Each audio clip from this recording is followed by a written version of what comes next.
In the field of animation, Ed Hooks is the acting teacher. He wrote this book here, Acting for Animators, and if you are a character animator, this is your Bible. He managed to fit all the important things you need to know about acting in this little book. His masterclasses are guaranteed to give you a mind-blowing epiphany, or at least teach you something about acting. Fortunately, we could sit down with him again at the FMX 2014. This time, we talk about how he got into teaching acting for animators, how he developed his methods. Of course, we dive a little bit into acting theories. We discuss what recent films are missing in comparison to the old classics. And last but not least, we talk about animation in games. So if you are a character animator, this is a must-watch.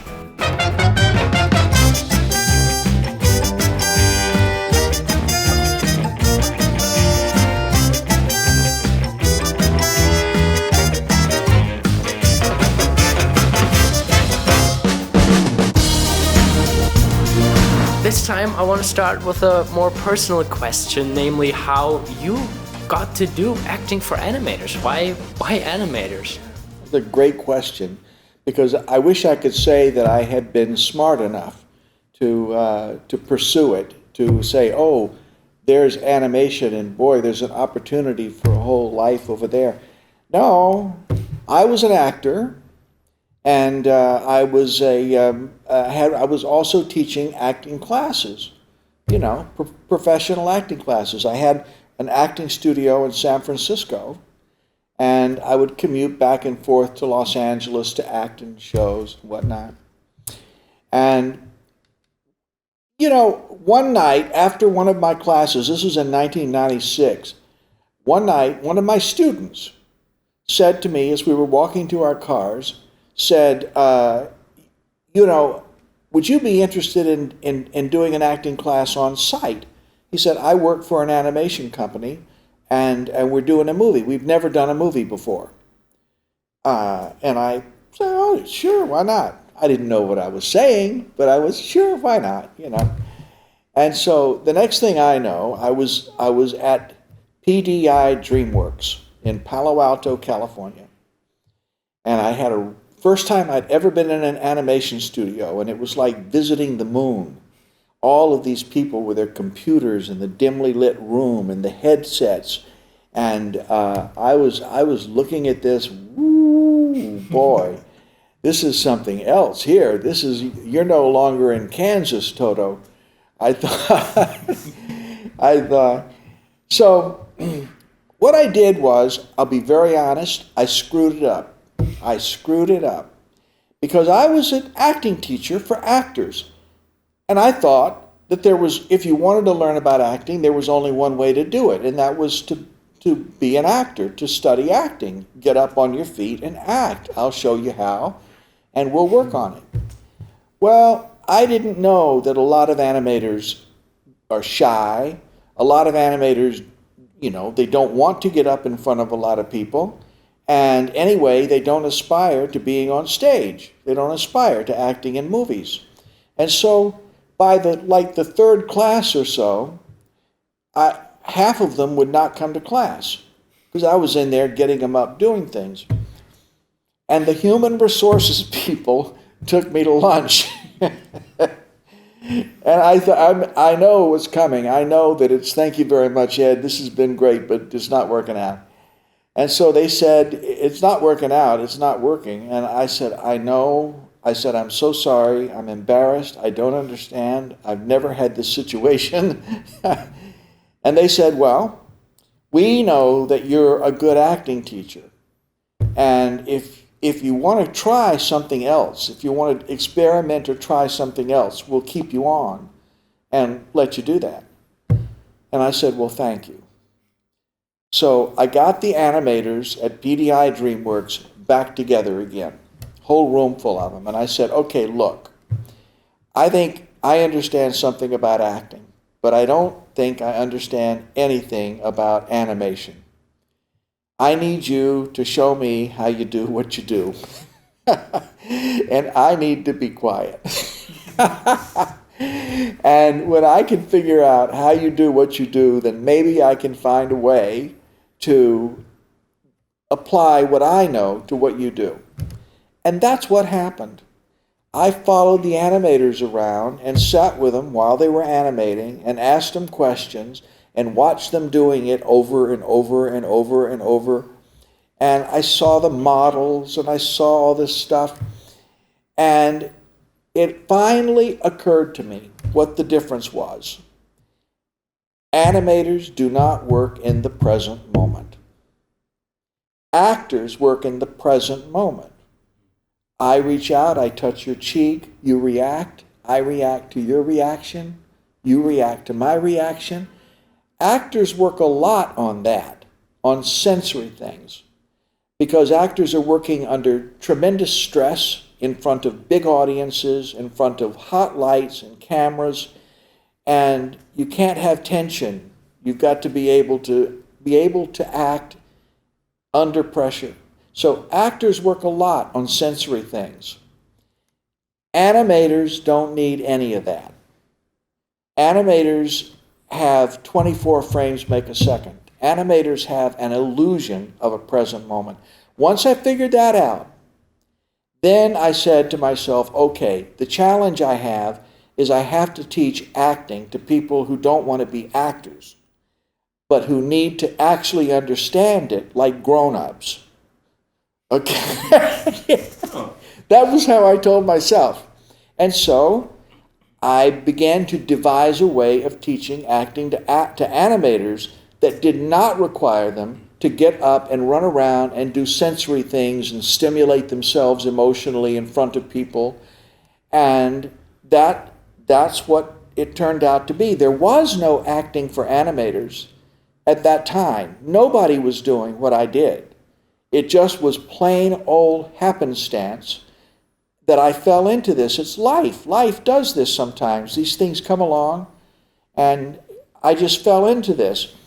So then, because I knew now that animators needed to be taught acting in a different way, I wrote a book, Acting for Animators, which nobody wanted to publish, because the publisher said, there's a lot of acting books, and if animators needed their own acting book, there'd already be one. I said, no, you gotta listen to me. I've been to the Mount. I've seen it.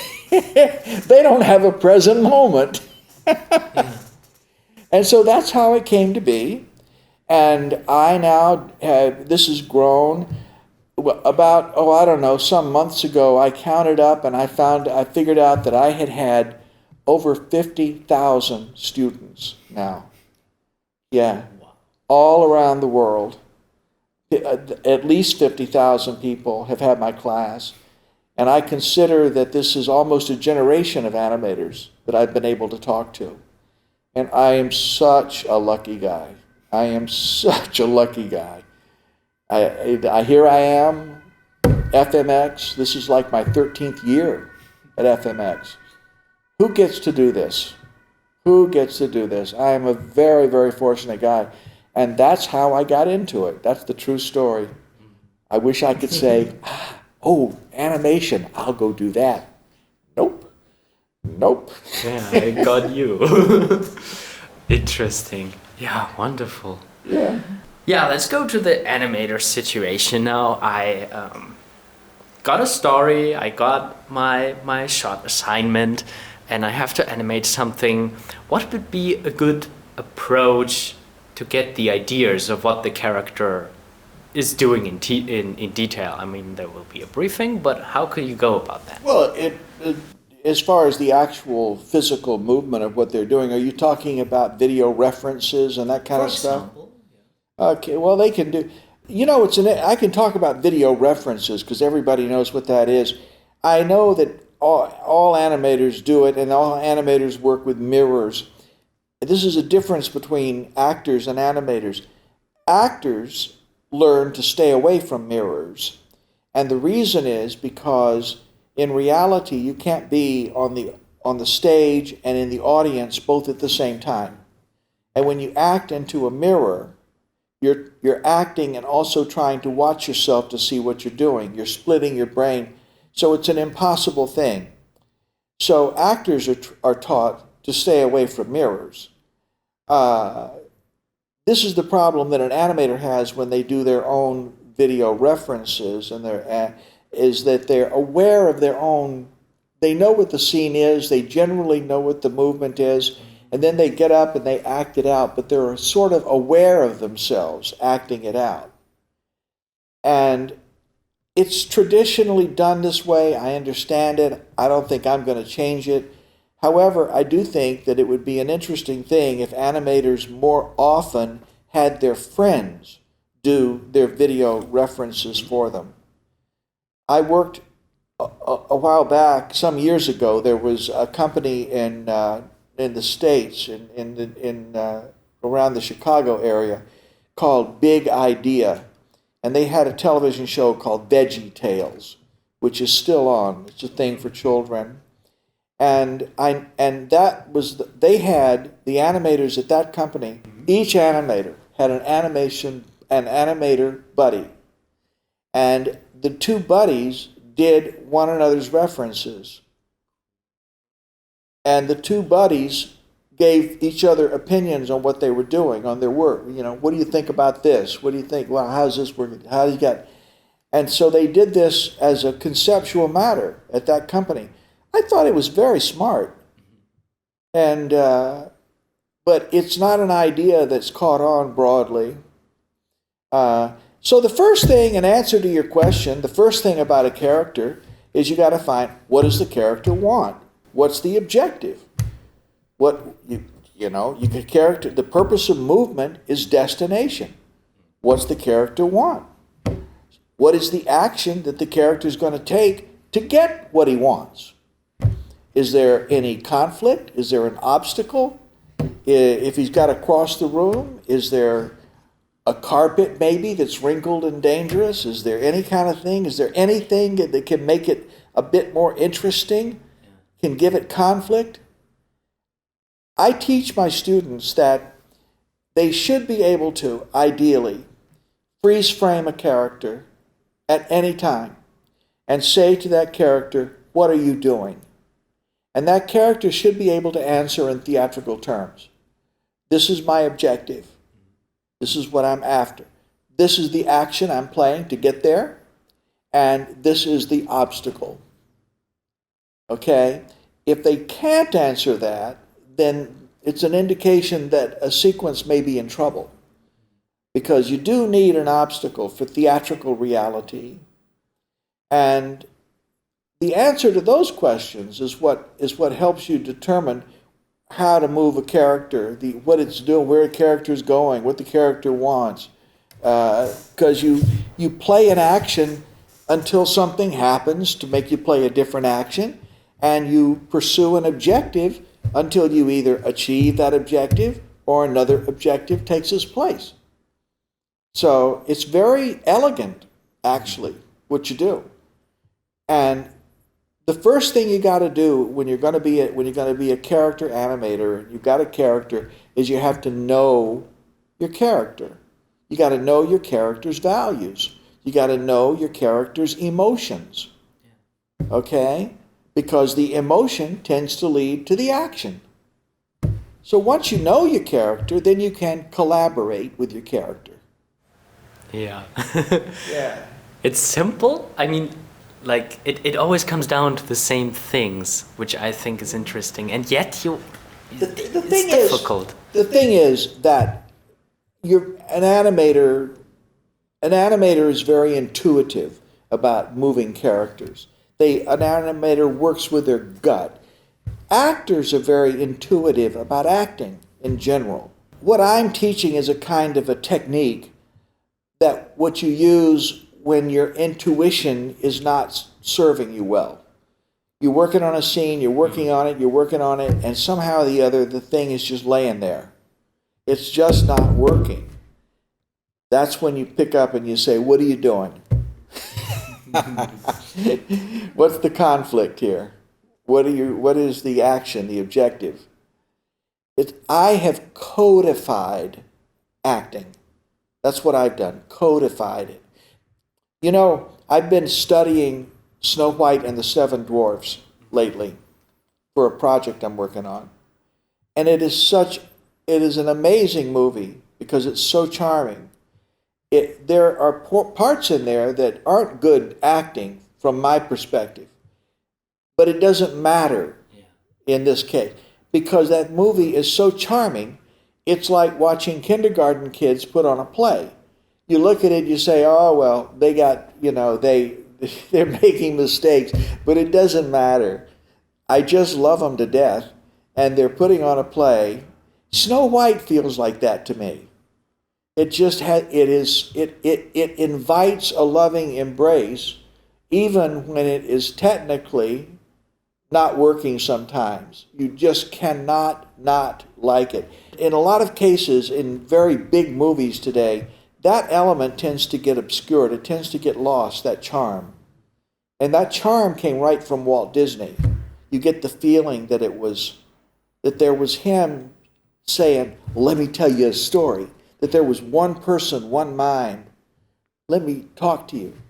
And sometimes with these big movies that we get today, you don't get that. You get a production, you get a very big movie, but you don't feel like there's a charming man somewhere who wants to tell you a story, that there's one mind.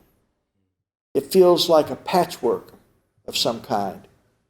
That's just my impression. There are people. You can't measure box office by this because some of these movies I'm talking about make a lot of money. But the average person who goes to see a movie doesn't go looking for the same kind of thing that you and I do as professionals.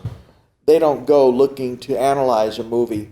They're out for a good night and they're having a pizza after, So so they approach it with a lot of benevolence. And but I'm just saying that I think that there's room in the industry for more storytellers. Not to tell kindergarten stories necessarily. You can tell stories to adults. But there's room for storytellers in animation. Individual minds, not groupthink. My opinion. Yeah, I actually agree with that. Yeah, you wrote an article too about Frozen. You read that? Yeah, I read that. Thank you. And I must say I feel the same, and I feel like in the end this will prevent movies from being timeless. Like if they do those mistakes. I agree. The thing is, if I can speak about Frozen, Disney Company has probably some, if not the best, most talented animators in the world. It's certainly got some of them. The people at Disney are brilliant people, brilliant, talented people. And that's not the issue. The thing is that Disney is in the business of merchandising. It's in the business of selling stuff. And they have release dates that are already set. And they've got release dates for movies that don't exist. And they have to make up a movie to fit into the release date. And it costs $150 million to do it. And so they have this on an assembly line kind of process, and a lot of it is boilerplate. And they start a movie on a production line in production even before there's a finished script. And then they try to make it up as they go along. And I point this out to people, and they say, "Oh, well, Ed, this is animation," as if that's the way to do it. But it is a problem. And the movie Frozen has made more money than any animated movie in history. Most of that money, by the way, was made in international markets, not in the United States, which is interesting. But it's made all of this money, and people love it. It won the Academy Award. Okay, people do love the movie, but from a professional standpoint, you look at this, and from acting standpoint, and this movie has large errors. A screenwriting 101 teacher would give that screenplay at most a C. Certainly not an A. It has structural problems about whose story is this, which of those sisters, because the sister that it appears to be is the one that's pursuing the queen, and actually that one doesn't change much. That one is pretty much the same at the end as she is at the beginning. The one that does the changing is the queen. And we're not always with the queen. In fact, at the important moments when it's time to be with the queen, the screenwriters brought out like the snow monster. So at the time we want to see the queen dealing with issues, they toss out a snow monster, which diverts attention away from where we want to be.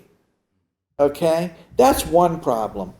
A bigger problem for them in that movie is that it has the antagonist, the villain in that movie is Hans of the Southern Isle.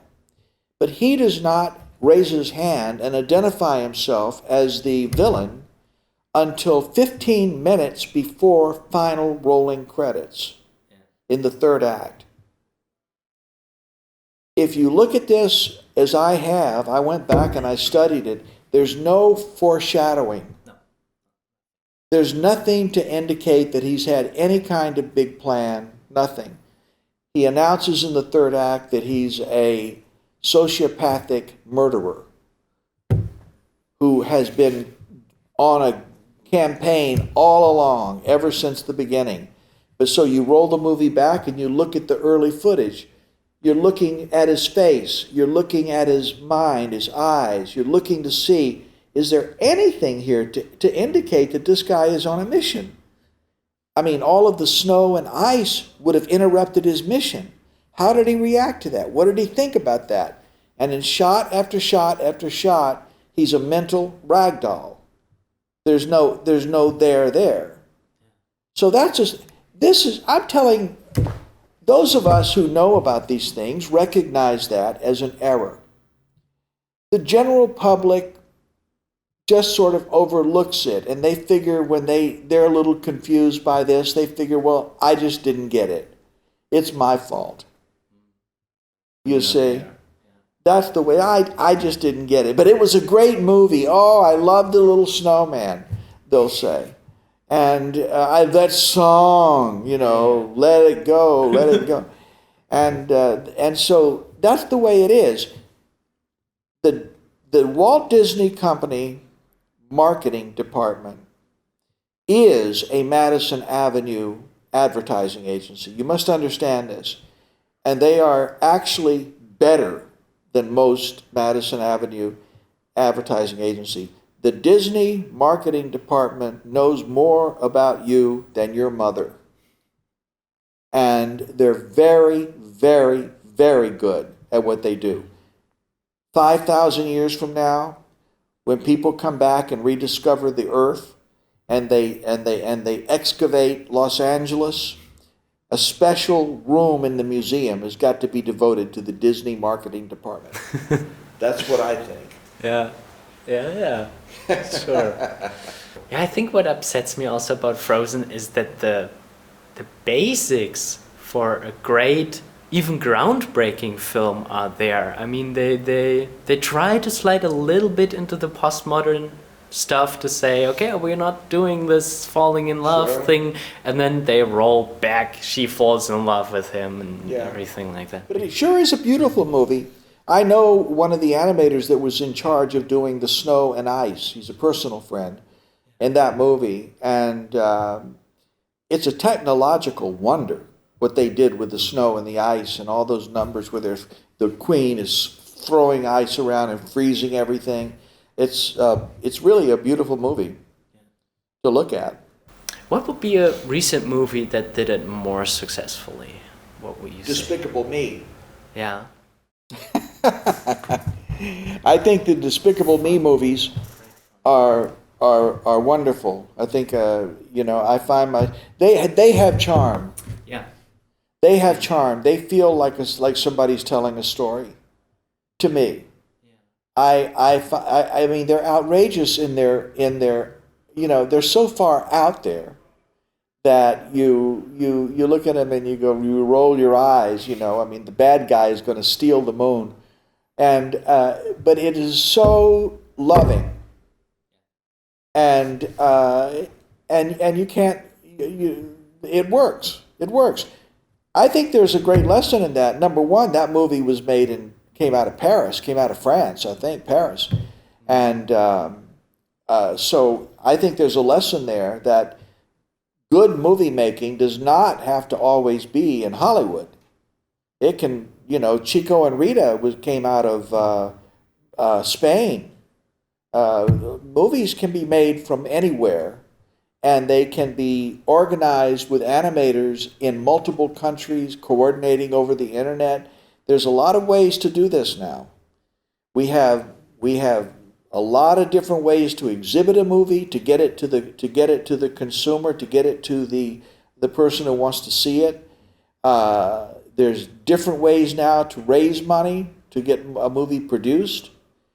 I think that it's just such an exciting time for animators, and all I keep thinking of is that it was 20 years ago that Toy Story came out, and look at how far we've come. Look at how far the industry has traveled since Toy Story, which was the first CG movie. And ask yourself, 20 years from now, if the industry continues to develop anything near like it has developed for the past 20 years, then 20 years from now, what we're doing here today is not even going to be recognizable. And this next 20 years are the years that belong to the people that are in my classes, which is what excites me so much. Those are the animators that are going to do this. And I think it's going to break all the molds. I think you're going to see a whole different kind of movie making over these next 20 years. Yeah. I also think that the interactive stuff is taking over more and more, and that's also an interesting. I mean, for a long time it was just games, which kind of had a side existence with motion capturing and stuff like that. But by now they are developing more and more movie qualities that at the same time are so much more than a movie. Do you have any experience with the game industry? Yes, I teach for a lot of game companies, and I agree with you. The interesting thing with games right now that's happening is that cutscenes, cinematics, are changing, and the function of cutscenes are gradually moving into gameplay. So the way it's been is that you play the game, and then you have a cutscene, and you put the thing down and sit there and watch it like a movie. And you pick up information, and you see characters do stuff, and then it goes back to gameplay, and you carry that information with you back into gameplay. Ideally, we would not need to have a cutscene to be exposing this kind of information. We would get it all in gameplay. And up until recently, that's been very hard for these companies. We have games now like The Last of Us, and some of these that are very cinematic in their way, but they're gameplay straight through. And the reason is, it's an interesting thing that in many game companies there's a systemic wall between the programming design side of the company and the animation side. And the programmers and designers erroneously have believed that anything and everything having to do with acting and performance belongs to the animators. And the programmers and designers have been focused on mechanics, on levels, the actual internal workings of the game, okay? But what's happening now is that the level designers are starting to learn about performance. and they're putting into the game early in the pipeline characters that actually do things. It's very difficult to empathize with your own avatar because you cannot empathize with yourself. Okay? So to the degree that you can control your avatar, you cannot empathize with it. So, because you need physical distance in order to empathize. So there are characters in a game that you do not control, that you can empathize with. But the behavior for those characters has to be put into the game by the level designers way back early in the pipeline. And these people have heretofore not known very much about performance, so they haven't been putting it in. However, there now is a movement in the industry, an overall movement to do this. In my classes now, I no longer have to crawl and beg to get level designers to come into my classes when I go to teach at a game company. They're there. And they now have come to understand that that acting is something that is part of what they need to know. So, a lot going on in video games. There's a lot. Yeah. Yeah, I always find it interesting how animation is not just animation, but it's storytelling, it's acting, it's Sure. a lot of stuff more, and vice versa. Yep. To do good storytelling, you need to know acting. You need how to Yep. write. You need to know how to write characters. We are storytelling animals, humans. We are, our very survival is dependent upon our telling stories. We're the only animal, which is very interesting. It's not directly into animation, but it's pertinent to acting. We are the only animal that in juvenile play can pretend to be somebody other than who we are. No other animal can do that. And we're the only animal that can learn our survival skills indirectly by storytelling. We can listen to a story about somebody who has encountered a terrible situation and has survived, and we learn something about that. So this is a very human thing. So when you say animation and storytelling and all, really, it's an understatement what you're saying. We are storytelling animals. In life, you do something, and then you tell yourself a story about what you did, and then you tell somebody else a story about what you did. And they hear your story, and then they tell you a story about what they did. We take turns telling stories. What we do. And once you understand that, you understand the key to acting. You understand that we have to survive in life and get the next generation in, and we learn our survival skills through storytelling. That's what it comes down to. That's what it comes down to. Life is like one big story. And I think that's a perfect way to end the interview. If you want to know more, there's this great book, Acting for Animators, or check out one of the classes. Thank you very much, Ed Hooks. Thank you so much. It's a pleasure. So this was our second annual interview with Ed Hooks. I hope you enjoyed it. Have you read his book? I can only recommend it again. Also, what do you think about the recent films? Do you agree that they are missing something compared to the classics? Join the discussion in the comments below and leave a like if you like the video. Please share and subscribe.